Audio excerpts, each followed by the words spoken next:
wa ala alihi wa sahbihi wa mawalah, amma ba'd. Yang sama-sama kami hormati jajaran kepengurusan DKM Masjid Khairul Ummah, bil khusus ketua yang dalam perjalanan biasanya nongol, tapi beliau ada ya? Ada.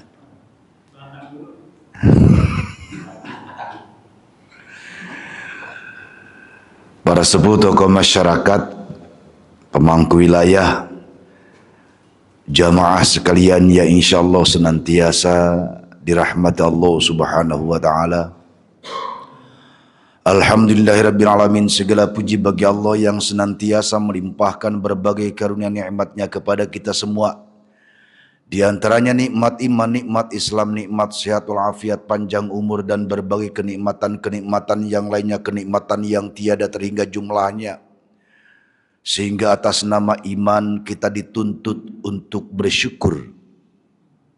Rasa syukur itulah yang menjadikan Allah ridha untuk menambahkan kenikmatan-kenikmatan yang lainnya untuk kita. Amin ya rabbal alamin.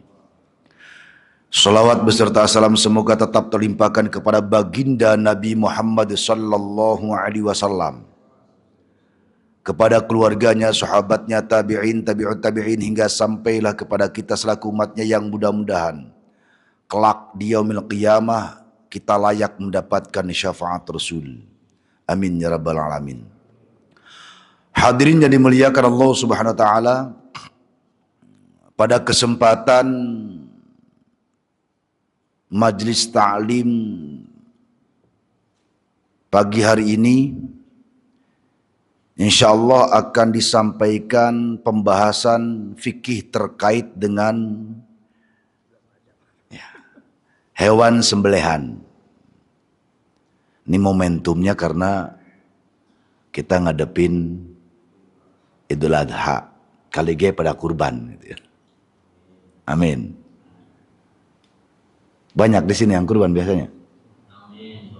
Amin amin baik. Orang nanya. Kalau sapi biasanya mudah ketahuan karena jauh-jauh hari udah pada petungan gitu ya. Kalau kambing biasanya entar-entaran biasanya.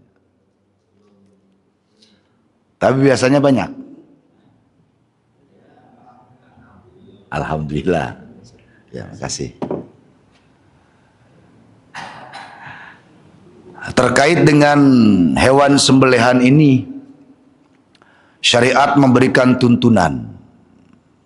Syariat memberikan tuntunan.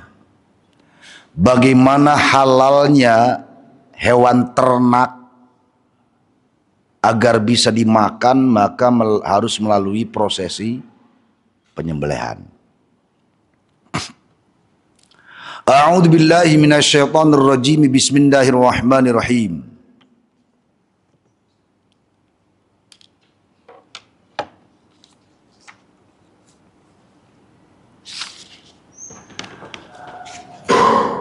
Wa kamalu zakati arba'atu asya'a. Wa kamalu zakati, dan kesempurnaan sembelihan, arba'atu asya'a, itu mencakup 4 perkara. Jadi hewan ketika disembelih,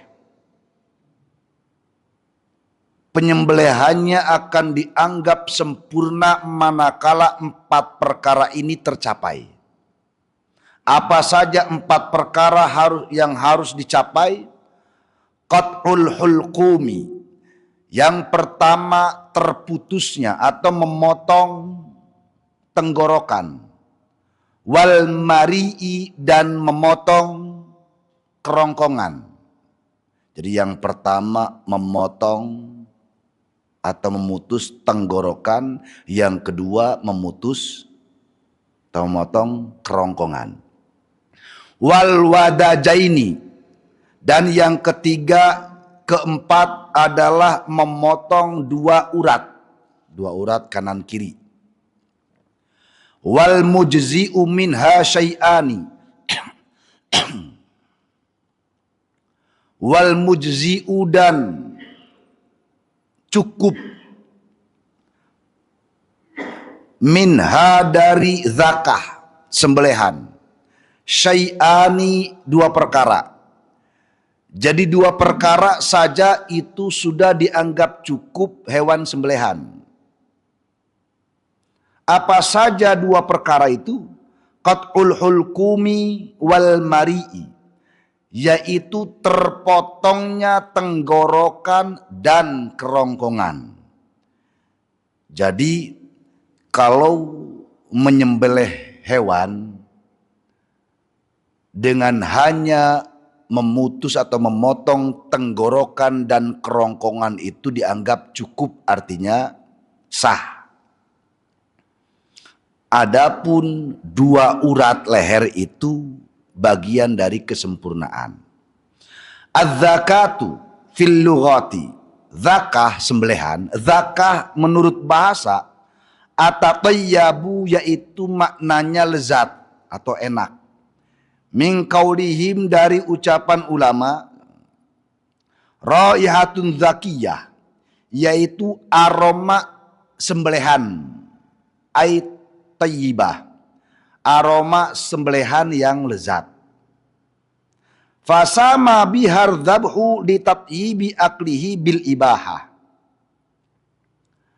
Hal itu dinamai, zakah itu dinamai dengan sembelihan itu dinamai dengan dzibhu. Kenapa dinamai zakah? Secara bahasa tadi dikembalikan litatyibi aklihi bil ibahah, untuk melezatkan makanan hewan yang disembelih bil ibahati, dengan pembolehan, artinya pembolehan syariat. Di sini dari segi bahasa, zakah itu bermakna lezat atau aroma enak dari hewan yang disembelih. Terkait dengan ini, secara medis, bagaimanapun daging hewan yang disembelih, ketika hewan melalui prosesi penyembelihan, maka menurut medis itu ada dua keuntungan. Ini terlepas dari syarat, ini sisi medisnya. Yang pertama, kelezatannya itu lebih nyata, aromanya lebih sedap. Kemudian yang kedua, secara medis, hewan yang dimakan melalui sembelihan itu akan lebih higienis, karena bisa saja di dalam darah hewan itu terdapat virus misalnya.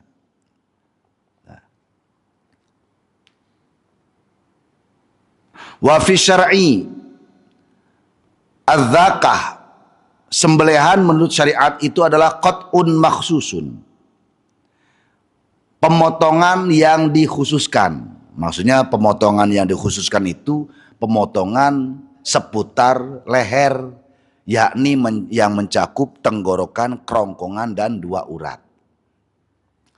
Kenapa bahasa semacam ini? Karena hukum asal daripada dulu awalnya hewan halal dimakan itu adalah mengalirkan darah. Itu awal mula.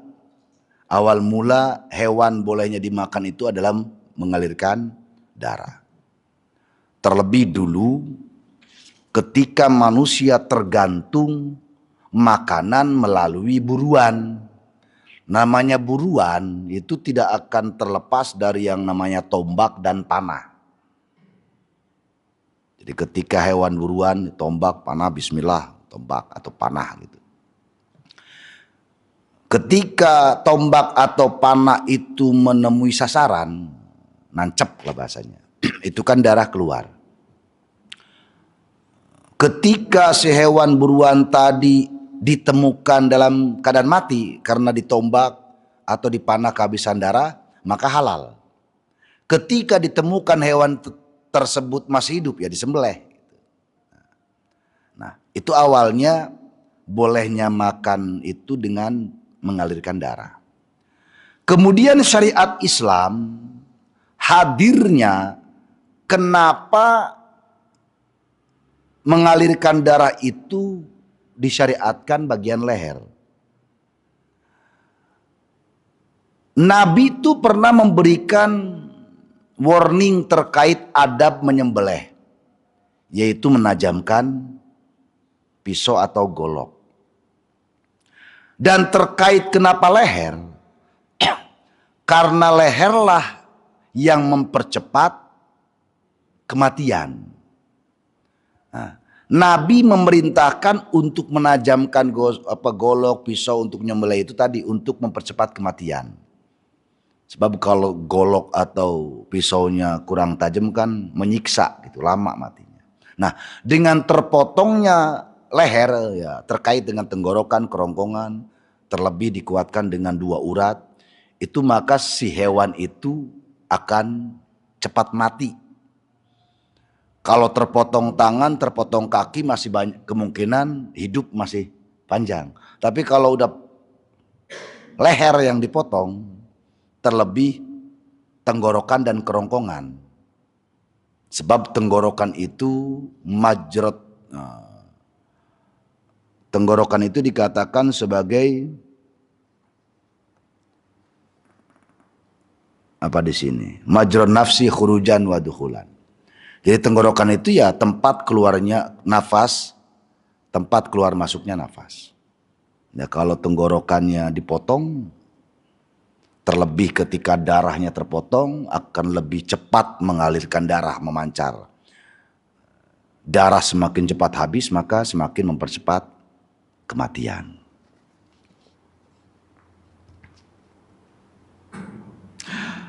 Fal hulkum, maka yang dinamai hulkum, hulkum itu huwa yaitu majron nafsi khurujan wa dukhulan.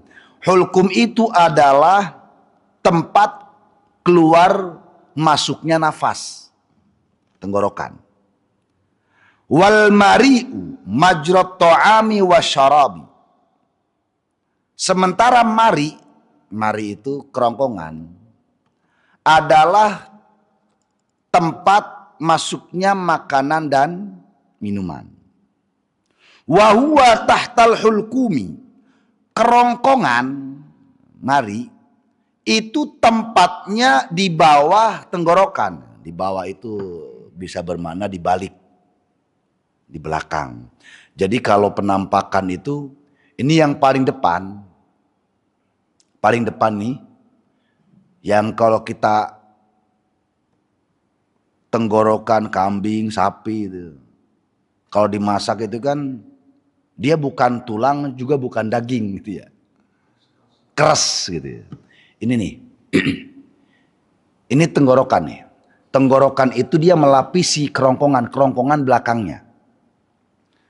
Karena tenggorokan ini keluar tempat keluar masuknya napas ya, kalau ditekan ya sesak gitu. Sesak lah. Sesak. Nah, mari atau kerongkongan itu tempatnya di belakang. Di belakang tenggorokan. Nah, makanya ada saja kejadian, mungkin semuanya pernah merasakan. Ketika sedang makan banyak ngobrol, ketika sedang makan tergesa-gesa sehingga tidak normal gerakan tenggorokan atau kerongkongan. Seseorang ketika makan banyak ngomong atau tergesa-gesa biasanya apa tuh? Tersedak apa namanya? Nah, ketika seseorang makan itu kan secara refleks, makan, minum secara refleks, organ tubuh kita bagian kerongkongan itu secara refleks alami itu terbuka ketika kita makan dan minum. Ketika di luar makan dan minum, kerongkongan itu ya terkatup, menutup. Nah, masalahnya ketika kita sedang makan atau minum, kita banyak ngomong atau tergesa-gesa, tersedak. Sialnya ketika tersedak, ada 1 atau 2 biji nasi dia terhempas ke atas lalu masuk ke lubang tenggorokan. Masalahnya itu dia sudah masuk ke saluran pernapasan mengarah tengah-tengah di hidung, ke hidung arahnya. Kita ingin mengeluarkan lewat mulut sudah susah. Satu-satunya mudah mengeluarkannya melalui hidung. Sebab kalau tidak dikeluarkan itu rasanya sangat mengganggu. Terlebih kalau yang kita makan pedas, itu sangat mengganggu. Maka mau tidak mau kita paksa mengeluarkannya melalui hidung dengan cara, kalau orang Sunda bilangnya nyingsring, apa tuh? Yang gini lah, gitu. Nah, bahasa Indonesianya apa nyingsring itu? Hah? Sama ya? Ya pokoknya nyingsring lah. Mengeluarkan ya biasanya nasi. Itu rasa panas, rasa pedas itu mengalir sekujur rongga hidung. Itu ketika kita makan, minum, banyak ngomong, tergesa-gesa, jadi si tenggorokan terbuka. Lah, kesanalah arah masuknya. Jadi kerongkongan itu adanya di balik tenggorokan, di belakang tenggorokan.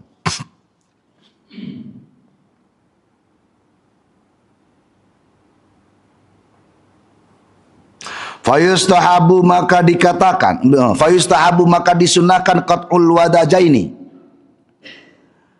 memotong dua urat. Jadi memotong dua urat itu hukumnya disunahkan, nggak wajib. Fayustahabu maka disunahkan qat'ul wadajaini, memotong dua urat ma'al hulqumi wal mari'i, bersamaan dengan tenggorokan dan kerongkongan.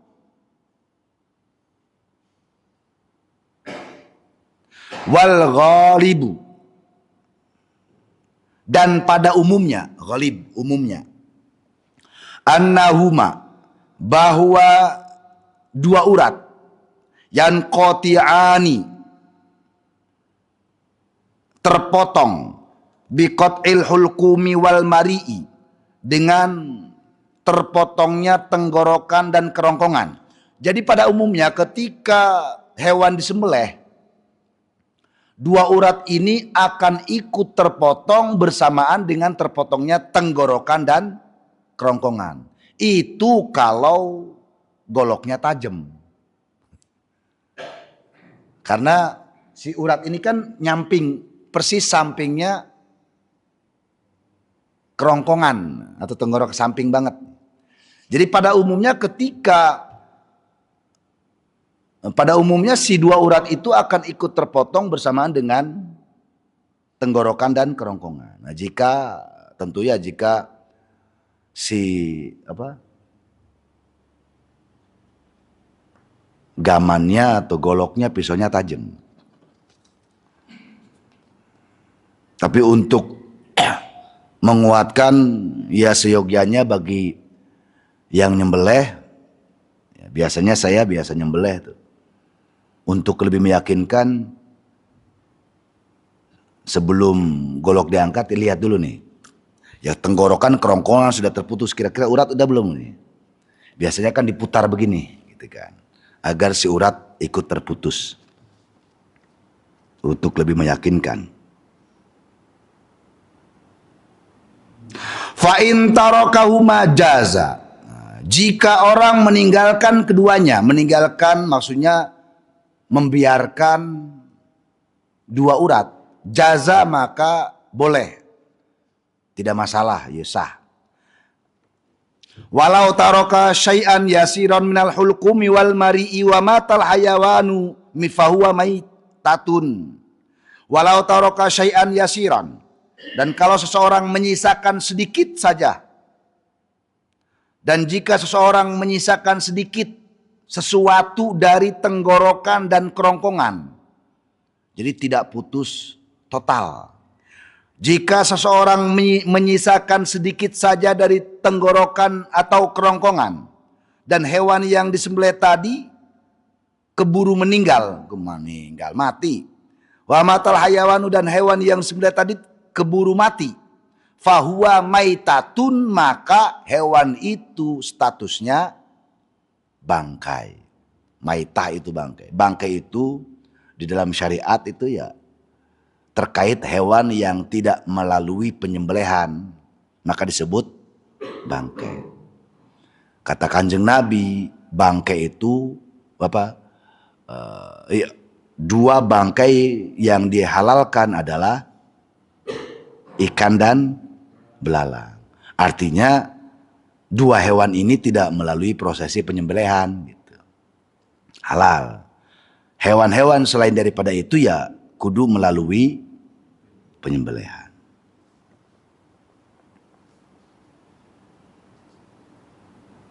Jadi kalau seseorang menyembelih hewan kemudian tersisa sedikit saja dari tenggorokan atau kerongkongannya dan hewan yang disembelih tadi keburu meninggal, maka hewan tersebut dianggap bangkai. Lalu bagaimana ketika kasus bisa saja si golok terangkat, lagi belum tuntas nyembelih, si golok terangkat. Ya terangkatnya ya bisa jadi karena ingin mengganti golok, ternyata golok yang dipakai kurang tajam, atau karena kepleset si golok jatuh, terkaget karena berontaknya hewan, atau apapun lah. Sementara sembelihan belum tuntas.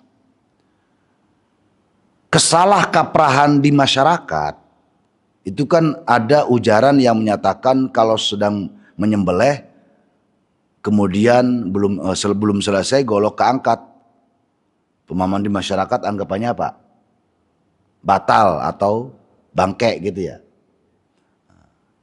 Lah kalau itu yang terjadi kan, misalnya kejadian lah ketempuan itu panitia sama tukang nyembelih. Nyemangkan yang sapi 30 juta gitu kan. Jadi tidak begitu. Maksudnya tidak begitu. Ketika prosesi penyembelihan sedang berlangsung dan belum tuntas sembelihan tadi, kemudian golok terangkat. Entah karena terangkatnya karena pengen ganti golok karena yang dipakai tadi yang pertama tadi mentul, atau terangkatnya golok tadi karena kepleset, karena terperanjat, atau seperti kasus di video yang viral tuh tahun kemarin kalau nggak salah, lagi nyembelih entah kenapa mungkin punya penyakit jantung meninggal, ada ya? Ada ya? Sempat viral itu. Lah misalnya tuh si sapi yang sedang disembelih belum tuntas. Jadi apapun itu kejadiannya misalnya, maka boleh melanjutkan kembali sembelihan dengan satu syarat. Si hewan yang disembelih tadi, sembelihannya belum tuntas, boleh dilanjutkan. Si golok boleh melanjutkan, atau pisau boleh melanjutkan. Dengan satu syarat, hewan dalam kondisi hayatul mustaqirrah. Hayatul mustaqirrah itu, hayat artinya kehidupan. Mustaqirrah artinya tetap. Ya kalau dibahasakan oleh kita itu hayatul mustaqirrah itu artinya hewan yang punya kehidupan normal. Normalnya hewan itu ya dia bertenaga prima, beringas. Nah kita tahulah hewan yang apalagi sapi, kambing kan mudah banget. Kecuali ayam, kalau ayam susah diperhatikannya. Nah, mudah lemas kalau hewan, kalau ayam. Sehewan kambing atau sapi ketika disembelih lalu belum tuntas, maka boleh si golok yang terangkat tadi melanjutkan kembali dengan satu syarat, hayatul mustaqirah. Hewan yang dimaksud itu benar-benar masih prima, bertenaga, masih nampak apa ya, bugar, masih nampak kuat. Bukan sekedar hidup. Kalau sekedar hidup kan ada, dia ngampleh tapi napas doang. Lah kalau udah begitu, maka fahuwa maitatu, dibangkai.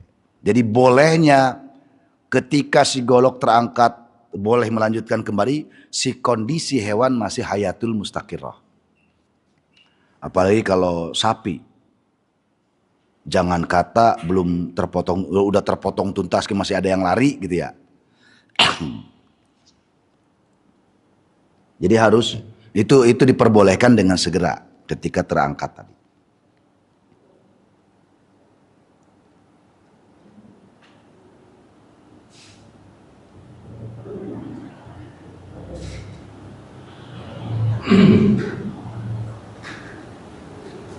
Lanjut.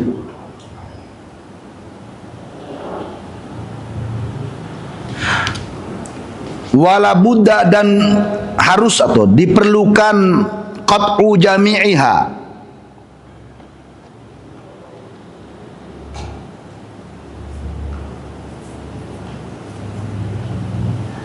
memotong semuanya.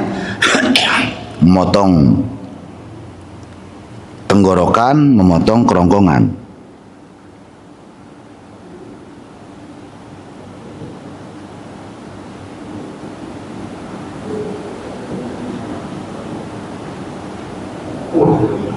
Jadi memotong keseluruhan. Di sini ada pembahasan, ada yang menyatakan cukup memotong tenggorokan, ada yang menyatakan cukup memotong kerongkongan.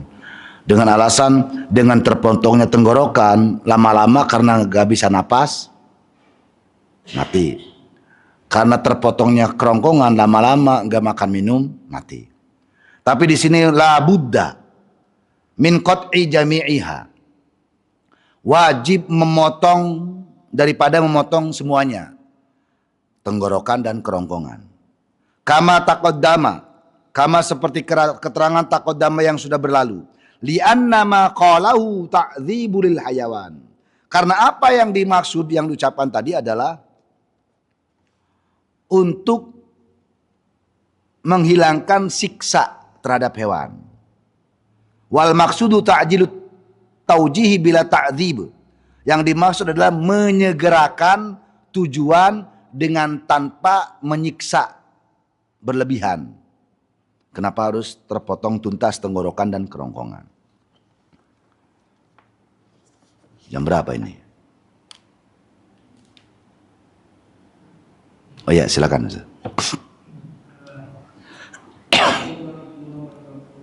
Waalaikumsalam warahmatullahi wabarakatuh. Ada dua permasalahan. Yang pertama berkaitan tadi meninggalnya si hewan ya. Yang pertama itu prinsipnya kalau dikaitkan dengan berburu kali tembak ya, nanti salah. Tapi kalau dikaitkan dengan tadi harus potong hitung kerongkongan, kayaknya kontradiksi. Iya. Terus di lapangan kejadian misalkan si hewan korban itu ngamuk, kalau bisa diangkat, terus kita tembak sama mati, itu status hewannya berapa? Berhala atau mayit? Ya. Yang kedua, permasalahan lagi,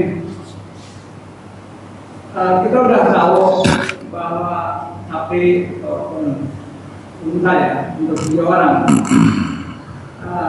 Taruhlah ada 7 orang mau berkata untuk kurban. Kita perencanaan kayaknya kurban yang gede. Sepakat 5 juta. Dapat 35. Ambillah 2-3 orang, 4 orang. Aduh, 2 juta nggak kuat saya punya 3 juta. Padahal kan sebenarnya hewan itu ada harapan harga ya sesuai dengan beratnya. Nah ini yang ini 3 juta, yang ini 2 juta, ini kayak 5 juta. Seperti apa kan? Boleh nggak seperti itu? Ya. Masih. Ya. Terima kasih pertanyaannya. Yang pertama itu bagus pertanyaannya. Kalau tadi kasus hewan buruan nyatanya hanya dengan mengalirkan darah lalu mati, itu kan sah. Nah ini kok disembelih tenggorokan atau kerongkongannya tersisa sedikit, kemudian keburu mati dianggap bangke, kan gitu ya. Sepintas kontradiksi. Tapi yang dimaksud bolehnya hewan buruan tadi memang situasi atau kondisi yang berbeda. Jadi hukum itu terkadang berlaku beda karena kondisi. Sebagaimana misalnya kondisi sholat, normalnya ya waktu zuhur di waktu zuhur, waktu asar di waktu asar. Namun karena kondisi musafir bisa jamak baik takdim maupun takhir. Zuhur 4 rakaat, asar 4 rakaat normalnya. Karena musafir bisa dikondisikan dengan qashar. Jadi gitulah. Terkait dengan hewan buruan tadi karena kondisi. Karena kondisi. Toh nyatanya hewan buruan tadi misalnya karena zaman dulu mah umumnya orang kecuali ya yang melihara. Ketika ingin menikmati dagingnya dan mulai perburuan. Dia memanah atau menombak. Bismillah. Kena panah atau kena tombak itu kan si hewan lari. Ketika ditemukan setelah pelarian tadi, pengejaran, kemudian mati halal. Tapi ketika masih hidup ya sembelih, kan gitu. Jadi kondisinya yang berbeda yang menjadikan hukum itu berbeda. Katakan begini, jika kemudian menjadi kondisi yang berbeda, mungkin ini bukan buruan. Misalnya terjerembab. Kan bisa aja terjadi si kambing atau si sapi terjerembab ke dalam sumur. Kalau kita mengkondisikan ingin si sapi tadi atau si kambing tadi diangkat pakai tali, kalau kambing memungkinkan. Tapi juga resiko kalau kelamaan kelap ya mati juga. Lebih-lebih merepotkan kalau sapi. Udah mau berat gitu ya. Maka boleh ditombak atau dipanah terserah dah. Intinya melukai. Intinya melukai. Itu kan kiasnya keluar dari kondisi normal sebagaimana tadi buruan. Boleh ditombak atau dipanah. Ya kali G sebelum diangkat keburu mati kan. Nah ketika mati karena prosesi tombak atau panah, karena kondisi menyulitkan, maka hewan tersebut halal. Berbeda ketika kita tombak atau panah itu sebagai alternatif khawatir keburu mati. Kalau ternyata setelah ditombak dan dipanah bisa diangkat, sebagaimana hewan buruan tadi masih hidup, ya udah sembelih. Jadi gitu San. Gitu ya. Halal. Nah masalah tembak nih, para ulama berbeda pendapat. Boleh nggak peluru? Entah itu tadi tembak karena dia lari, entah karena perburuan gitu ya. Boleh nggak? Kasus hukumnya bagaimana antara tombak, panah dengan tembak? Maksudnya ya bedil atau apa gitu ya, pistol atau bedil. Ini kan pistol bedil itu kan perkara baru dalam artian itu kan ada di zaman modern ya. Sementara pembahasan terkait tombak dan panah di zaman Nabi menggoresnya atau menancapnya karena sisi ketajaman. Ketajaman. Nah, si peluru ini para ulama berbeda pendapat. Ini kan hasil ijtihad karena peluru atau tembakan kan baru-baru di zaman ini. Manakala si pelurunya itu tumpul, kan ada peluru yang tumpul. Mohon maaf, tembakan yang dikompa itu kan pelurunya kayak seeng bahasa orang Sunda bilangnya seeng, kayak pelumpang, kayak itu kan zaman dulu kalau orang masak, ya kan begitu, singkup gitu ya. Itu kan tumpul sebenarnya. Dia menembus karena kekuatan tenaga ya, dorongan. Kalau yang modelnya begitu, ini kiasan, ini istilahnya ulama, maka tidak diperbolehkan. Berbeda ketika si peluru tadi yang kan ada peluru yang murni besi monyong gitu kan ada ya. Polisi tumpul malah ya. Kenanya cuma karena tekanan doang ya. Nah disitulah para ulama yang menyatakan berbeda pendapat. Karena dikiaskannya tombak dan panah itu kan mengandalkan ketajaman.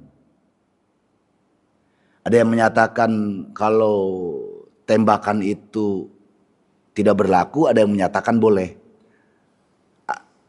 Ada yang ketika menyatakan tidak berlaku karena tidak ada sisi ketajaman. Ada yang menyatakan boleh, ya karena intinya dia telah mengalirkan darah, sudah tembus maksudnya gitu. Ya kita alternatifnya demi rasa aman, nyaman, kita milih yang boleh aja dah. Ya.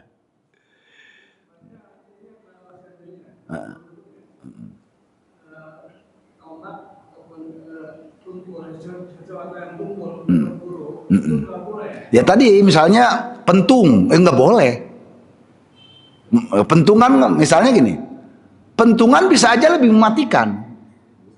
Ya, pentungan ya gadanya Bima, pentungan bisa saja lebih mematikan daripada panah. Lo dihabok pakai bisa langsung mati. Tapi apakah mengalirkan darah? Kan beda. Jadi itu bedanya. Bedanya di situ yang tadi dimaksud tadi dengan istilah benda tumpul itu. Ya oke lah, kita di zaman modern nyari tombak, nyari panah, kalaupun tuh ada belum tentu ada yang ahli gitu. Adanya ya zaman sekarang pistol atau tembakan. Ya, saya lebih condong ya mengambil pendapat yang memperbolehkan itu lah, alternatifnya ya ada yang menyatakan boleh, yang penting kenapa ada yang menyatakan boleh sebagian ulama? Ya karena yang penting pelurunya menembus kulit atau menembus si daging, akhirnya dia mengalirkan darah. Pembolehannya seperti itu. Pertanyaan yang kedua, emang unik sebenarnya ya. Zaman dulu Pak, zaman dulu berkurban itu ya saat itu, entah itu keluarga atau kerabat. Kalau tadi hitungan 7 ya. Sehat Ustaz? Tumben baru nongol. Tahu baik mau bubar nih. Tadi bilangnya ngabisin sebatang, saya yakin nggak sebatang gitu. Oke lanjut ya, pertanyaan kedua tadi. Nyatanya zaman sekarang itu orang pengen kurban sapi hitungan 7 kan mau nggak mau patungan gitu ya. Apakah boleh? Ya boleh. Masalahnya menjadi problematika. Misalnya rata-rata tadinya dikondisikan 5 jutaan untuk mencapai sapi yang gedean kan gitu ya. Entah kenapa di tengah perjalanan ternyata ada yang sanggupnya cuma 3 juta. Apakah boleh? Sebenarnya bukan bolehnya 5 juta 3 juta. Yang penting mendapatkan sapi.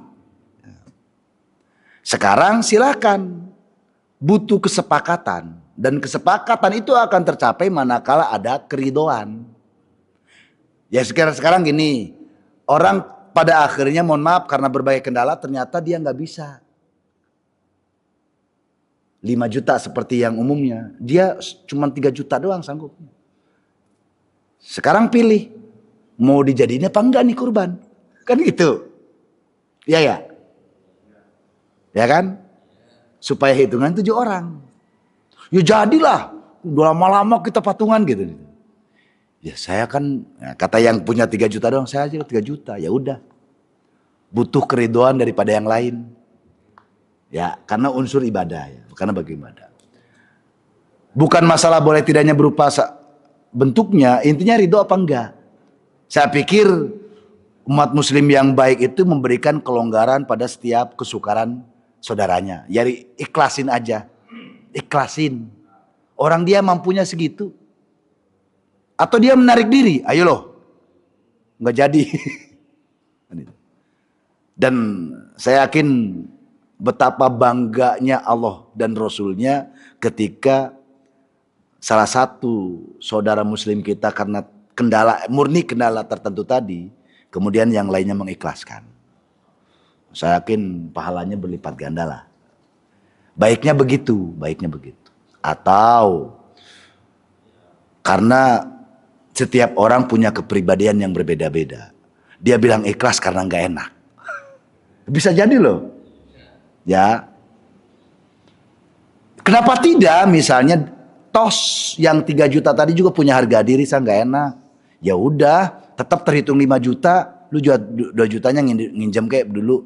Kalau bahasa kita ngutang lah, yuk nggak apa-apa. Itu aja. Terkait dengan mengkhawatir menjaga ketidakikhlasan atau kadang karena rasa gengsi, ya tinggal minjem aja, sisanya ngutang dulu. Boleh ngutang kok. Aman. Ya lebih bagus mengikhlaskan. Begitu saja. Cukup sekian ya. Cukup sekian. Ya. Terkait tadi masalah patungan yang tadi 7 orang, kan jumlah angkanya ada yang sudah ditetapkan sekian lah. Nah, dengan target mungkin dapat jalan lainnya Yang gedean lah pokoknya. ya. Nah, ternyata ini mungkin pernah ditanyakan, cuma saya buat pendanaan kembali nih, buat refresh ulang kali. Biaya pemindahan kambingnya, sapinya ternyata ada lebih. Ini baiknya seperti apa Pak Ustadz pelakuannya kelebihan ini? Apakah bisa digunakan dengan untuk infak atau dan sebagainya? Kalau ada kelebihan ini Pak Ustadz. Katakan begini dah, tadi kita katakan 5 jutaan lah ya. Ya. Terkumpullah 35. Ya. Ternyata setelah dicari-cari, dapatnya yang 30. Ya, katakan gitu dah singkatnya. Berarti kan sisa 5 juta. Kambing. Ya silakan aja, itu kan uang bersama. Mau dibagi bertujuh kembali ke bagi rata. Tapi yang pasti saya katakan berkurban zaman salaf, zaman Nabi, zaman sahabat, tabiin, nggak ada istilah panitia kurban tuh, nggak ada. Karena zaman dulu juga nggak ada DKM. Ya, maka bagi yang berkurban dituntut untuk memberikan biaya operasional, wajiblah. Untuk tukang nyembelih. Dari zaman Nabi mah para sahabat pada nyembelih sendiri, pada bagi sendiri. Ya artinya mereka yang nyembelih sendiri, bagiin sendiri, ya semuanya mereka segala alokasi ya biaya sendiri. Sekarang yang berkurban masrahin ke panitia. Lah panitia katakan 2 malam butuh jaga. Ya, butuh ngopi lah. Butuh makan minum enggak? Lah butuh lah. Karena yang berkurban memasrahkan amanat kepada panitia, panitia harus dijamin lah. Biaya keamanan, biaya pakan. Lah kalau kita bicara profesional, biaya penyembelihan. Itu kan harus ada. Sehingga ada istilah apa tuh, administrasi gitu ya. Kalau kambing sekian, kalau sapi sekian. Ya itu fungsinya. Buat beli plastik segala macam lah, tek bengek. Gitu ya. Maksudnya biaya sapinya ternyata tadi kan ada sisa lah. Ya tinggal tadi misalnya biaya panitia di sini berapa? Ya udah dibagiin aja. Ya iya bagiin aja. Iya balikin lagi sesuai kesepakatan aja. Kalau emang ya udah bagiin rata ya. Emang yang ngomong begitu lagi butuh duit. Atau ya udahlah, kita nggak enak sih dari awal kan niatnya buat berkurban nih. Ternyata ada sisa, gimana kalau dijariahkan? Ya itu hasil kesepakatan bersama aja. Jadi sapi kita tentuin harganya misalkan 5 juta ya, termasuk biaya operasional. Padahal sebenarnya dari itu diambil itu kalau 5 juta dikurangin satu orang 150 misalkan. Atau 200 habis ekonomi. 4 juta 800. Nah, sebenarnya ada 200 itu untuk operasional per orang. Nah, setelah diberikan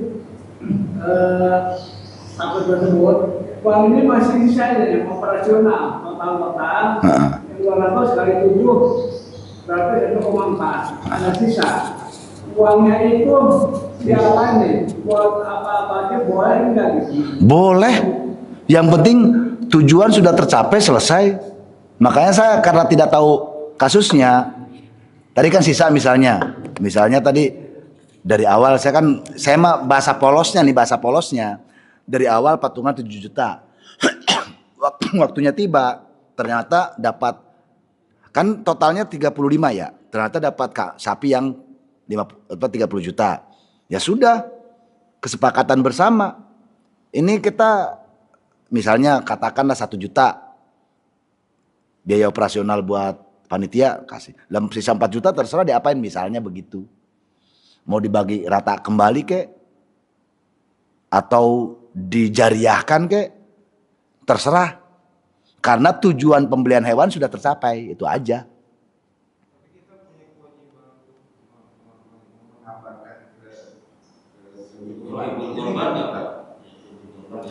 Ini maksudnya ada yang menghandle. Gak, saya nggak tahu nih. Ini ada panitia menghandle. Sehingga orang yang tadi tidak tahu awalnya. Gitu ya? Panitia memperkirakan Ya. dengan sesuai beban 3.500.000 sudah termasuk biaya operasional. Nah, panitia mengambil dari 3.500.000 dan sisa pembelian sapi, baik itu sisanya dari total 7 orang 1 juta Ya. ataupun 1,5 juta. Ya, ya. Nah, itulah sisa dari pembelian kurban. Ya, ya. Nah, sisa itulah yang kita sebut dengan biaya operasional. Ya, kita harus hati-hati. Kalau ini saya paham jadi. Ini untuk menghindari, mohon maaf nih ya, rada sensitif. Untuk menghindari kelicikan, ya, keserakahan segala macam misalnya. Kalau yang tadi saya pahami, 7 orang ini beli. Kalau ini kan dihandle panitia ya, itu bedanya. Kalau di saya itu, mas, udah 7 orang nih, jamaah misalnya ada berapa jamaah, itu mereka yang nyari sendiri, bukan panitia. Kalau ini ternyata panitia, ini yang repot. Kalau ternyata ini handle panitia, ya panitia harus transparansi. Kenapa? Harus ada kesepakatan dari awal. Harus ada kesepakatan dari awal. Jangan sampai begini. Ya udahlah, misalnya nih, panitia merekayasa begini. Ya udah nanti sapi sedapatnya ya. Ternyata lebihnya banyak. Lebihnya banyak ini murni apa karena rekayasa? Kita kan nggak tahu. Itu ya. Lebih baik dari awal ada transparansi. Biaya operasional artinya ya tadi. Sudah kan? Itu terhitung. Oke, kalau ini misalnya, kalau bahasa sekarang apa sih? Jasa ya, jasa. Jasa dong, karena dia kan nyari. Ya, jasa. Saya aja nih misalnya kalau jamaah saya beli ke si Anu, saya dikasih oleh si Anu tadi, yang jualannya ini mah. Yang jualannya yang ngasih. Katakan ini mah panitia ngendel orang-orang yang kurban. Mending dari awal ada kesepakatan. Misalnya operasional sekian. Jasa terus terang aja dari awal, jasa juga disebutkan. Karena panitia yang mencari. Jasa tadi, jasa nyari kambing kan, dia transportasi segala macam. Bedakan ya, operasional sebelum sapi didapat dengan sapi sudah dapat beda loh. Istilah operasional itu keabsahannya itu ketika sapi sudah dapat. Sebelum sapi didapat itu namanya jasa. Jasa pencarian. Transportasi segala macam, tentukan aja sejuta misalnya jasanya. Nah, yang saya maksud biaya operasional itu ketika sapi sudah ada, sebagaimana ini yang sederhana kambing dah. Kambing kan dianterin. Kata panitia ngomong sama yang punya kambing. Ini administrasinya 50.000 misalnya. Terkait dengan penyembelihan, dengan apa-apa segala macam. Ya. Misalkan 7 juta sapi ini harganya ya. Kok 7 juta? Biar nggak salah. Biar nggak susah kan, biar nggak susah. Misalkan harga sapi itu 7 juta, patungannya 7 juta, udah ditentukan 1 juta. Oke. Biaya operasional udah terpisah. Kita kasih tahu. Di luar itu. Di luar itu dan kita kasih tahu. Ya. Oh, itu bagusnya, bagus di luar itu, bagus. Di luar itu, itu 7 juta. Ternyata sapinya itu dapatnya Harga yang 6 juta. Harga yang 6 juta misalnya. 6 juta. Ya kan. Masih ada sisa 1 juta. 1 jutanya mau gimanain? Oke. Operasional bener. Bagusnya tadi operasional di luar itu bagus. Biar lebih jelas. Operasional di luar itu betul. Nah, kembali ke yang saya tadi bahas. Yang saya tadi bahas itu butuh transparansi. Kenapa? Ya, manusia banyak sakwa sangka. Jangan-jangan emang rekayasa panitia ini nyarinya sehingga lebihannya banyak. Lah kalau digituin bagaimana? Bagi saya mending dari awal ada transparansi.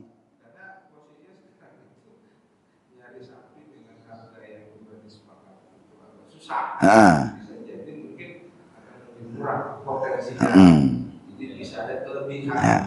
Nah itu mau bagaimana, mau disodori atau harus transparansi?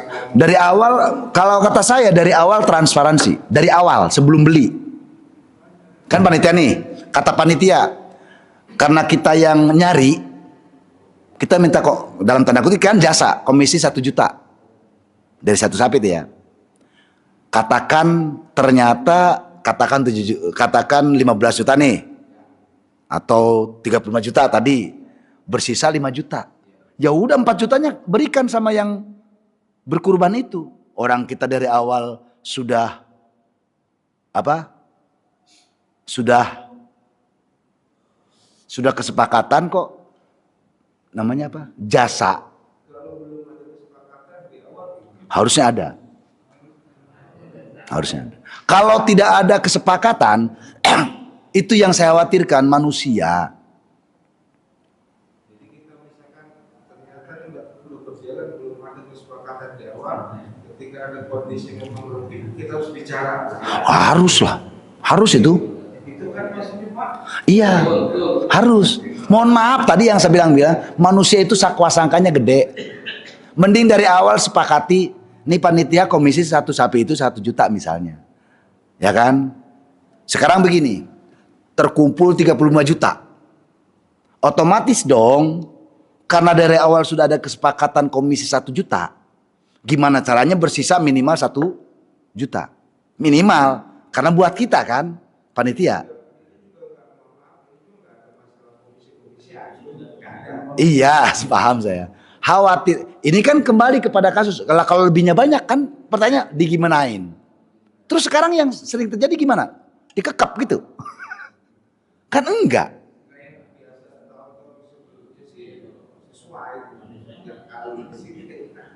Kalau semua orang satu sama lain menjaga amanah itu keren. Tapi apapun terkait dengan urusan dunia harus ada akad.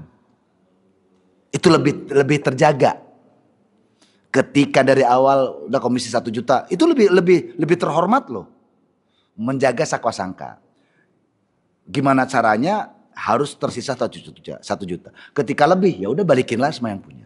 Kan gitu. Kira-kira begitulah. Ya, boleh sambil ngopi, ini bakal lama kayaknya. Ya. Ini nggak enak juga di mix ya. Ini lama ngobrol masalah komisi kan gak enak banget ya. Orang salah paham.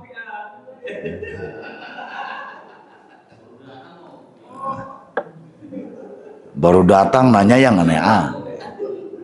Oke, nanti kalau ada pertanyaan lebih lanjut kita sambil lalu ya.